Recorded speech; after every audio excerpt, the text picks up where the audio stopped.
Korang pernah dengar tak nama Keiichi Tsuchiya?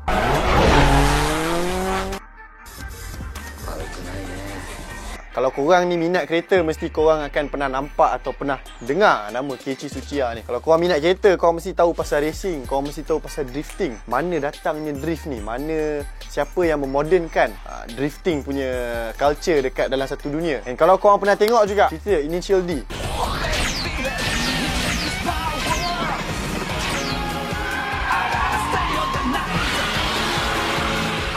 cerita tu inspiration dia datang daripada mana? Hari ni kita akan sembang pasal Keiichi Tsuchiya, salah satu ikon dekat dalam dunia ni.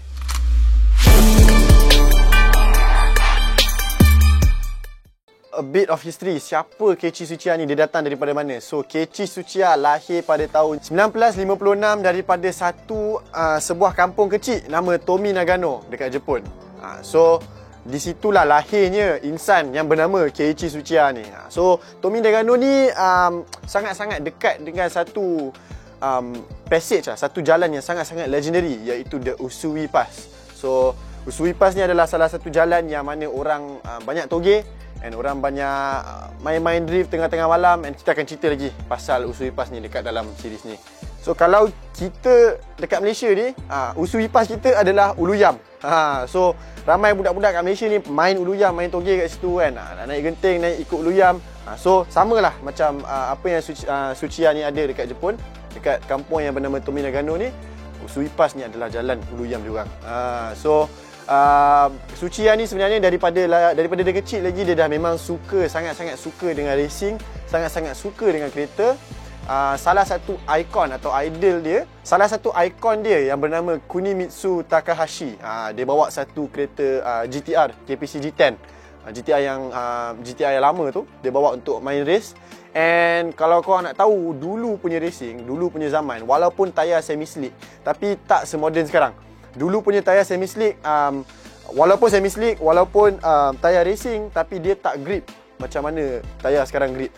So, apa cara yang untuk bagi racer ni lagi laju dalam track adalah mengedriftkan kereta dia orang waktu dekat dalam track. So, drift ni adalah salah satu cara-cara yang paling efektif untuk dia orang menang lagi banyak race dekat dalam track, in order for them to beat their timing, in order for them to beat orang-orang lain. So, itulah Kunimitsu Takahashi ni, salah satu ikon buat Keiichi Tsuchiya. Disebabkan cara Kunimitsu Takahashi ni drive kereta dia, cara dia mengedriftkan kereta dia, benda tu telah menarik minat Tsuchiya untuk belajar lagi lebih mendalam tentang drift ni. Daripada situlah Tsuchiya dapat inspiration dia untuk start drift kereta. Daripada Takahashi ni lah, dia bawa kereta GTR dia dalam All Japan Touring punya championship and menang sangat-sangat banyak race. And disebabkan cara dia drift adalah salah satu effective way untuk dia menang dalam racing ni, ini telah membuatkan Kunimitsu Takahashi ni menjadi salah satu racer yang terkenal pada zaman 60-an dulu. Itulah cerita dia, mana Tsuchiya dapat inspiration racing dia daripada first kali dia kenal racing itu apa. Macam aku dah cakap tadi, Tsuchiya ni dia membesar di Tomi Nagano, dekat dengan Usui Pass. So, bila dia membesar dekat Usui Pass ni, dia memang rumah dia memang sangat-sangat dekat dengan jalan-jalan untuk diorang togeh. So, salah satu geng-geng yang terkenal dulu adalah geng-geng yang bernama Hashiriya. So, geng-geng ni lah yang merombakkan angin-angin malam dekat Usui Pass tu. Diorang lah yang naik kereta diorang, ditekan macam gila dekat Usui Pass tu dan mengedriftkan kereta diorang, dan membuatkan Tsuchiya terbangun malam-malam dengar mana datangnya bunyi ni. Dan bunyi dia datang daripada Usui Pass. Bila dia membesar dalam environment yang mana dia nampak geng-geng Hashiriya ni start drift, start naik Usui Pass, togeh macam gila, dia pun of course minat. Macam kita juga, bila aku kecil-kecil dulu kan, aku membesar dalam keadaan budak-budak main basikal, budak-budak main basikal off-road.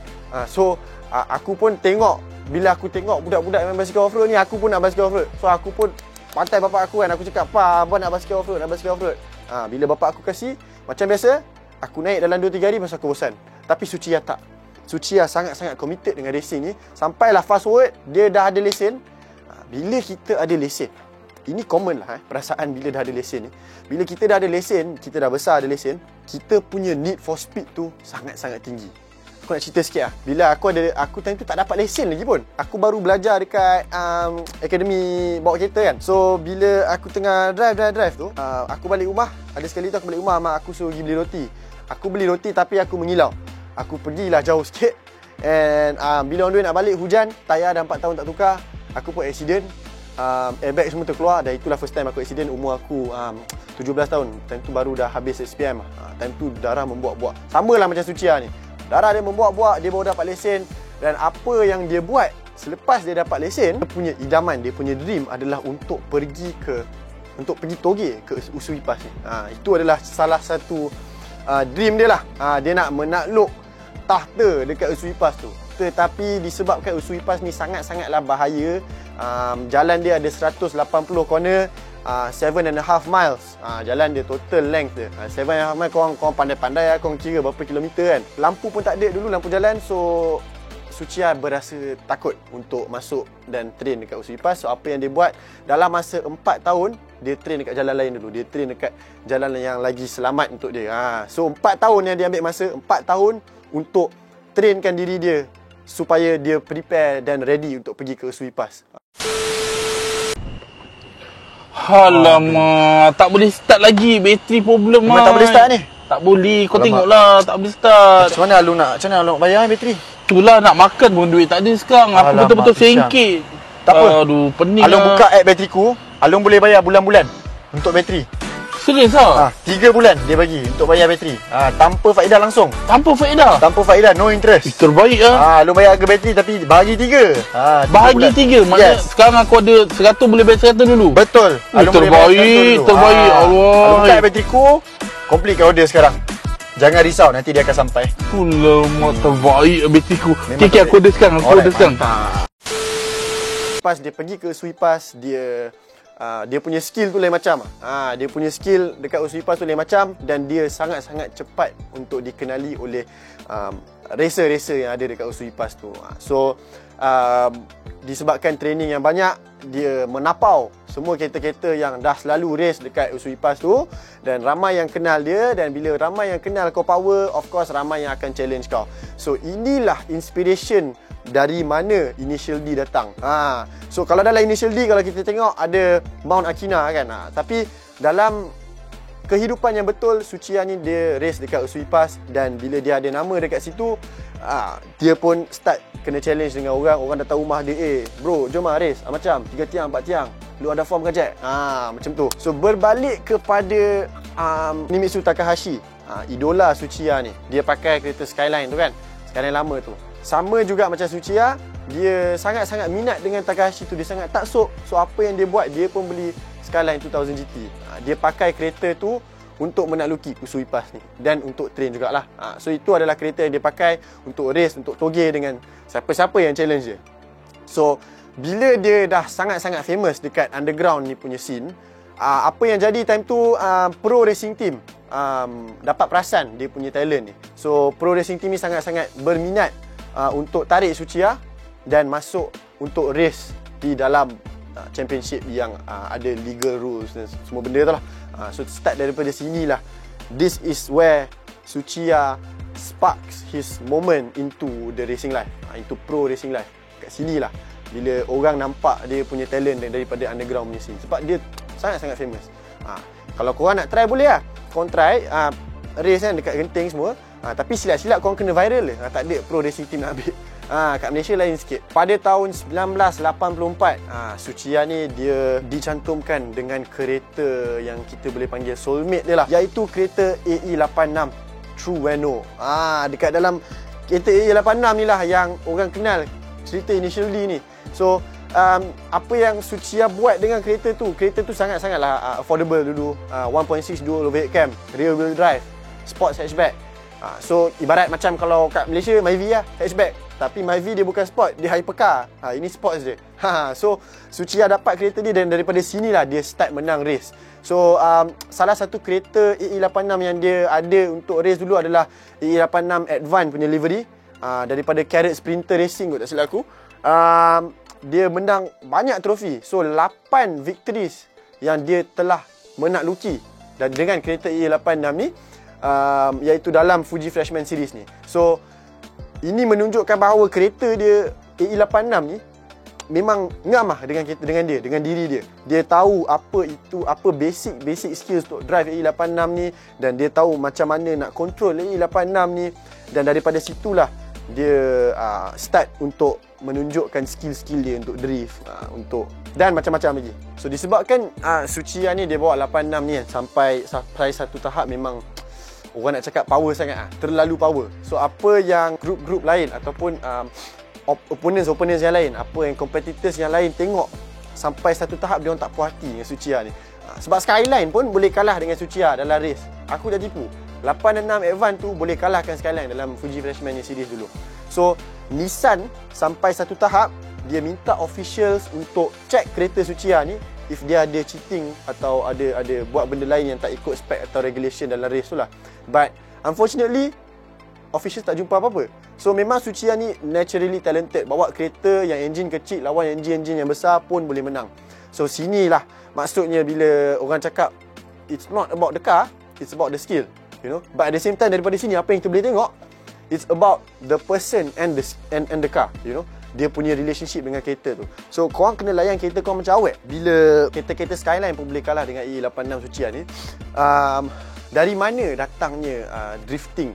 Siapa yang memodernkan drifting ni kan? Tsuchiya ni asyik race dan asyik kat depan, meninggalkan kereta-kereta lain dekat belakang. Tsuchiya ada gap yang sangat besar, dan apa yang dia buat untuk entertain penonton yang sedang melihat, dia tengah kat depan tu, dia connect dengan the fans. Apa yang dia buat is dia akan drift. Dia akan buat show drift dengan kereta E86 tu dekat bahagian depan lah, sebab dia dah jauh mah tinggal. So dia pun main-main buat drift.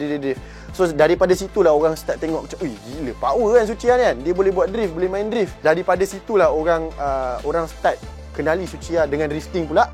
Orang start kenali Tsuchiya sebagai seseorang yang menganjing oponen dengan cara mengedrift dekat depan. Dan daripada situ juga magazine. Dulu dia orang panggil magazine. Sekarang kita macam Media House, No Equal, Speed Zaz, Speed Hunters. Tapi dulu magazine. So bila magazine ni salah satu magazine yang famous dulu. Kalau sekarang kita tengok No Equal famous kan? Tapi kalau dulu ada satu magazine ni, dia panggil Carboy Magazine. So Carboy ni bukan cowboy, Carboy. Cowboy lain, Carboy. Carboy Magazine ni dia nampak Tsuchiya punya talent. So dia pun pergi interview Tsuchiya, dan at the same time dia bagi satu nickname dekat Tsuchiya yang melekat sampai sekarang. Dalam bahasa Jepun dia panggil Dorikin. Dorikin je. Annyeonghaseyo. Dalam Jepun Dorikin. Tapi dekat apa maksud Dorikin tu adalah King of Drift. So King of Drift tu melekat sampailah sekarang, dan orang kenal Tsuchiya ni sebab dia punya skill untuk drift. Daripada situ dia pun berminat untuk masuk competition drifting.